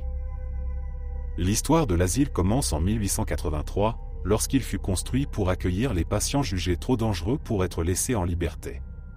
Pendant près de 70 ans, des centaines de personnes furent internées entre ces murs, souvent contre leur gré. Les conditions de vie y étaient terribles, surpeuplement, manque d'hygiène, traitements expérimentaux douloureux. Beaucoup de patients n'en sortirent jamais. On dit que les couloirs résonnaient de cris, de pleurs et de supplications ininterrompues. Lorsque l'asile fut fermé dans les années 1950, les patients restants furent transférés dans d'autres institutions, mais le bâtiment lui-même resta debout, figé dans le temps. Très vite, les rumeurs commencèrent à circuler. Les premiers à signaler des phénomènes étranges furent des adolescents venus explorer les lieux par défi. Ils racontèrent avoir entendu des portes claquer alors qu'aucun courant d'air ne circulait. Des voix chuchotaient leur nom, et parfois, des éclats de rire résonnaient dans les salles vides. Un groupe d'adolescents affirma même avoir vu des ombres se glisser derrière les fenêtres du 3e étage, là où se trouvait autrefois l'aile des patients les plus violents. Un soir d'automne, un groupe de chasseurs se perdit près de l'ancien asile. La nuit était tombée, et une brume épaisse enveloppait le bâtiment. L'un d'eux, Marc, décida de s'aventurer à l'intérieur pour trouver un abri temporaire. Dès qu'il franchit la porte principale, il fut saisi par une sensation oppressante, comme si le poids de centaines de regards invisibles se posait sur lui. Il parcourut les couloirs déserts, sa lampe torche tremblant légèrement dans sa main. C'est alors qu'il entendit un cri, perçant, déchirant le silence de la nuit. Marc se figea, le cœur battant à tout rompre. Ce cri, c'était celui d'une femme. Il venait de l'ancien bloc des électrochocs, là où les patients subissaient des traitements brutaux censés calmer leur folie. Le cri retentit à nouveau, suivi de sanglots. Tremblant, Marc s'approcha prudemment de la salle d'où provenaient les bruits. Il n'y trouva personne, mais les sanglots continuaient, résonnant contre les murs délabrés. Soudain, il sentit un souffle glacial dans son cou, comme si quelqu'un se tenait juste derrière lui. Marc hurla et s'enfuit hors du bâtiment, retrouvant ses amis à l'extérieur, complètement paniqués. Le lendemain, lorsqu'il tenta de raconter ce qu'il avait vécu, il se rendit compte que sa voix ne portait plus. Le cri, celui qui l'avait tant terrifié, semblait lui avoir volé sa propre voix. Depuis ce jour, il refuse d'approcher l'asile, persuadé qu'il a été touché par quelque chose de maléfique. Marc ne fut pas le seul à faire cette expérience troublante. Après son récit, d'autres anciens chasseurs s'aventurèrent près de l'asile, curieux de vérifier la véracité de ses propos. Ce qu'ils trouvèrent les convainquit de ne jamais revenir, des inscriptions tracées avec une sorte de charbon apparaissaient sur les murs, reprenant les noms de certains visiteurs, y compris ceux de Marc et de ses amis. Les mots semblaient griffonnés à la hâte, et la calligraphie changeait d'un mur à l'autre, comme si plusieurs mains avaient écrit ces messages. Certains noms étaient rayés, comme s'ils avaient été effacés de la mémoire des lieux, tandis que d'autres étaient soulignés, comme un sinistre rappel que les esprits du bâtiment n'oubliaient jamais. Une nuit de pleine lune, un groupe d'investigateurs paranormaux décida de s'introduire dans l'enceinte de l'asile pour filmer une enquête. Ils installèrent des caméras dans plusieurs pièces et placèrent des enregistreurs audio dans les couloirs les plus sombres. Dès les premières heures, ils ressentirent une lourdeur pesante, un poids invisible sur leurs épaules, mais aucun phénomène tangible ne se produisit. Pourtant, en réécoutant les enregistrements plus tard, ils captèrent des sons terrifiants, des cris, des chuchotements, et surtout un rire effroyable, semblable à celui d'un enfant ou d'une personne devenue folle. Un des membres de l'équipe, Sophie, raconta avoir vu une petite fille en robe blanche traverser une pièce vide. La fillette ne fit que la regarder, les yeux grands ouverts, avant de disparaître à travers le mur. Sophie, troublée, chercha dans les archives de l'asile. Elle découvrit qu'au début des années 1900, une fillette de 8 ans, nommée Émilie, avait été internée dans cet hôpital après que ses parents l'eurent déclarée incontrôlable. Elle mourut seule, dans une petite cellule, oubliée de tous, et son corps ne fut jamais réclamé. Depuis cette enquête, Sophie a continué à faire des cauchemars où Émilie apparaît, immobile, la regardant fixement de ses grands yeux vides. Les autres membres de l'équipe, eux, ont préféré abandonner toute activité paranormale, persuadés que l'ancien asile est bien plus qu'un simple bâtiment hanté. Ils disent que c'est un portail vers un autre monde, un lieu où les esprits piégés rejouent sans fin les pires moments de leur vie, dans une souffrance perpétuelle. Même les ouvriers envoyés pour sécuriser les lieux où y entreprendre des travaux rapportent des événements étranges. En 2015, une équipe de démolition entra dans l'aile principale pour évaluer les risques de chute du toit. En plein milieu de la journée, alors que la lumière du soleil baignait le hall principal, une brume épaisse se mit à envahir la pièce. L'un des ouvriers, perplexe, approcha de la source de cette brume. Il vit alors apparaître des formes humaines, indistinctes, bougeant avec lenteur. En s'approchant davantage, il entendit un chant doux et monotone, semblable à une berceuse. Les formes, qui paraissaient danser ou flotter dans la brume, s'arrêtèrent brusquement lorsqu'il fit un pas de plus. Soudain, elles tournèrent toute leur tête vers lui, leurs yeux vides le fixant. L'ouvrier recula, mais une des silhouettes le suivit, glissant sur le sol comme une ombre. Sors, souffla la voix dans son esprit, glaciale et coupante. L'homme courut hors de l'asile, terrifié, et ne remit plus jamais les pieds sur le site. Le lendemain, l'équipe de démolition reçut l'ordre de cesser toute activité. Officiellement, les travaux furent suspendus pour des raisons budgétaires, mais ceux qui étaient présents ce jour-là savent que c'était autre chose, une force invisible, une énergie noire, semblait s'opposer à toute tentative de perturber le calme mortuaire de l'édifice. L'ancien asile de Saint-Hyacinthe est aujourd'hui clôturé, entouré de panneaux avertissant les curieux de ne pas s'approcher. Mais cela n'empêche pas les braves, ou les fous, de s'y aventurer. Chaque année, de nouvelles vidéos de phénomènes inexpliqués, de bruits de chaînes, de cris perçants sont publiés sur les réseaux sociaux, alimentant la légende de ce lieu maudit. Certains visiteurs, après avoir passé quelques minutes à l'intérieur, affirment ressentir une immense tristesse, une envie de pleurer sans raison. D'autres, plus sensibles, racontent qu'ils ont vu des patients fantomatiques les fixer par les fenêtres, leurs mains pressées contre la vitre, comme s'ils cherchaient désespérément de l'aide. Personne ne sait pourquoi les âmes de cet asile ne parviennent pas à trouver le repos. Peut-être est-ce dû aux traitements inhumains qu'elles ont subis de leur vivant, ou à l'abandon brutal de ceux qui devaient veiller sur elles. Ce qui est certain, c'est que l'ancien asile de Saint-Hyacinthe est devenu un foyer d'énergie sombre, un lieu où la frontière entre le monde des vivants et celui des morts est devenue si fine qu'il semble facile de la franchir, mais presque impossible d'en revenir.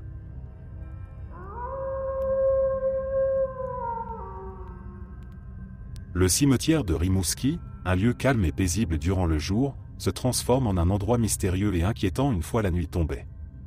Les habitants du coin évitent d'en parler, mais les plus vieux chuchotent encore, la voix tremblante, l'histoire des enfants fantomatiques qui entraient cet endroit. On dit que les âmes de ces enfants, morts bien trop jeunes, n'ont jamais réussi à trouver la paix et errent encore entre les tombes, cherchant à jouer ou à attirer l'attention des vivants. Tout a commencé au début du XXe siècle. À cette époque, Rimouski fut frappé par une épidémie de fièvre scarlatine qui emporta de nombreux enfants. Les petites tombes se multiplièrent, chacune marquée par de simples croix de bois. Le deuil plongea la ville dans une tristesse infinie.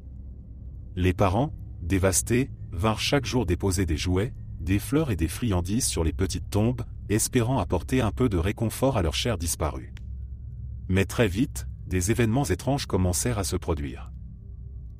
Les jouets et les friandises, placés soigneusement sur les tombes, étaient souvent retrouvés à des endroits improbables.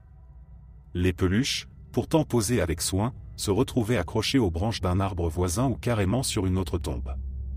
Les bonbons étaient souvent déballés, comme si quelqu'un les avait mangés, mais personne n'avait vu un enfant vivant rôder dans le cimetière.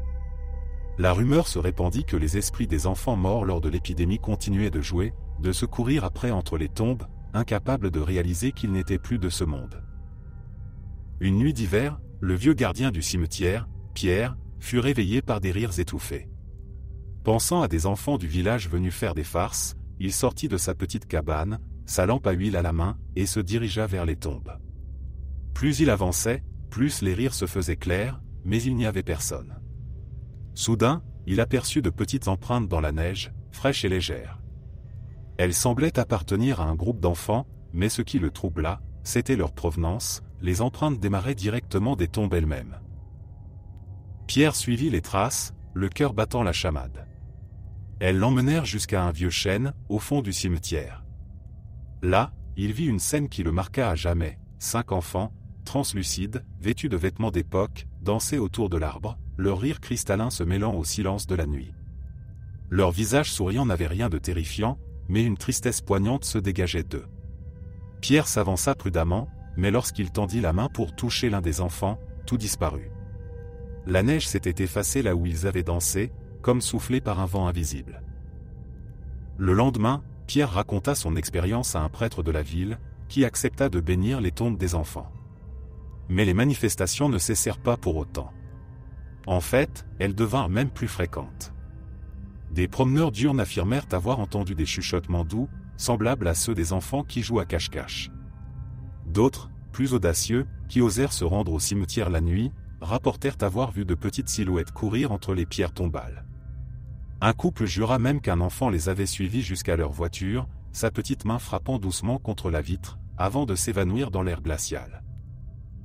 Un autre incident, qui eut lieu lors de la Toussaint, marqua les esprits. Un groupe de scouts, venu rendre hommage aux défunts, organisa une veillée de prière près des tombes des enfants. Alors qu'ils allumaient des bougies, ils remarquèrent que les flammes vacillaient sans raison apparente, malgré l'absence de vent. Puis, l'un des garçons sentit une petite main froide saisir la sienne. Il hurla et recula, montrant à ses amis la trace d'une main minuscule imprimée dans la neige à côté de lui. Les scouts s'enfuirent, laissant bougies et lanternes derrière eux. Les habitants de Rimouski, inquiets, décidèrent de placer des jouets et des bonbons sur les tombes à chaque début d'hiver, espérant apaiser les esprits des enfants et leur montrer qu'ils n'étaient pas oubliés. Depuis cette tradition, les apparitions sont devenues plus rares, mais elles n'ont jamais totalement cessé. Les visiteurs disent encore entendre, par certaines nuits, des éclats de rire, de petites voix murmurant des comptines oubliées, ou encore le son d'une balle qui rebondit doucement sur le sol. Aujourd'hui, le cimetière de Rimouski est encore un lieu de recueillement. Les parents viennent parfois déposer des fleurs, non seulement sur les tombes de leurs ancêtres, mais aussi sur celles des petits inconnus, espérant que ces gestes réconfortent les âmes perdues qui y errent encore. Ceux qui osent s'y aventurer la nuit affirment qu'il suffit de se montrer bienveillant et respectueux pour que les enfants fantomatiques ne fassent que passer, vous observant de leurs yeux tristes avant de retourner se cacher dans les ombres. Mais si vous montrez la moindre trace de peur ou d'irrespect, ils pourraient bien décider de jouer avec vous à jamais. Merci d'être resté jusqu'à la fin. N'oubliez pas d'aimer la vidéo, de vous abonner et de partager vos propres histoires en commentaire. On se retrouve demain à la même heure devant ce feu.